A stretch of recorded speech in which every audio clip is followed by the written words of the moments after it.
Shalom, hari ini kita akan renungkan kitab Yehezkiel pasal 10, teksnya ayat 1 sampai 22, dan sudah dibagi dua paragraf. Paragraf yang pertama ayat 1 sampai 14, Tuhan perintahkan kepada orang yang berpakaian linen akan hamburkan api ke atas kota. Paragraf yang kedua ayat 15 sampai 22, kemuliaan Tuhan naik ke atas dan pergi dari ambang pintu bait suci dan hinggap di atas kru-kru. Kesimpulannya, Tuhan yang ada di atas cakrawala, yang di atas kepala grup tampak di atas mereka, sesuatu yang menyerupai tahatannya. Perintahkan kepada orang yang berpakaian linen akan hamburkan api ke atas kota. Kemudian, kemuliaan Tuhan naik ke atas dan meninggalkan dari sana dengan makhluk-makhluk dan kru. Ajaran tentang Allahnya.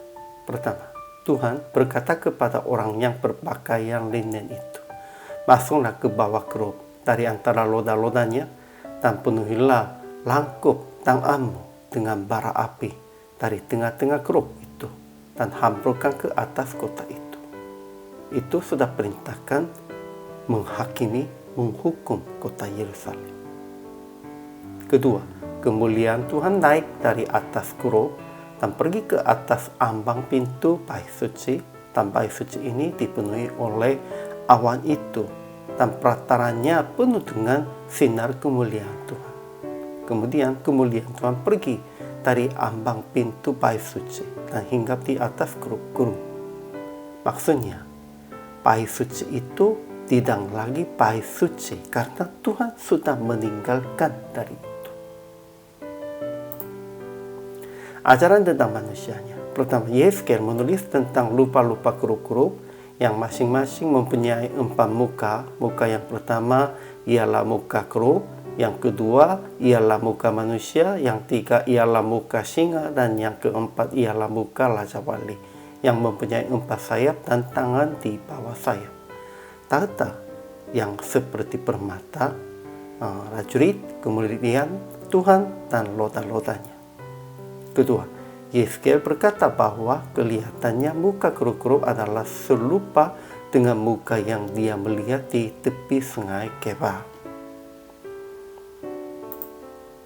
Aplikasi hari ini. Pertama, konsentrasi kepada kemuliaan Tuhan dengan mendengar suaranya dan dengan memandang kemuliaannya, sekalipun susah mengerti itu. Ya, memang susah mengerti karena Tuhan belum berbentuk, tidak berbentuk. Namun, sekalipun itu sudah kita melihatnya, Yehezkiel juga melihatnya, susah menjelaskannya, tetapi harus konsentrasinya tentang itu.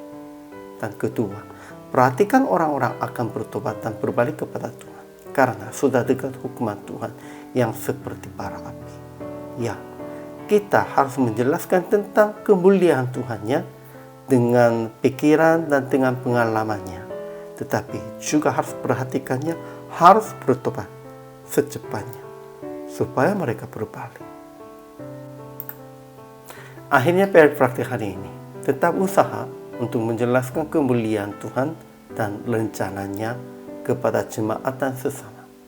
Sekalipun Anda susah menjelaskan dan orang-orang susah mengerti, dan diam di dalam kemuliaan Tuhan sambil kejar perintahnya yang tertulis dalam Alkitab.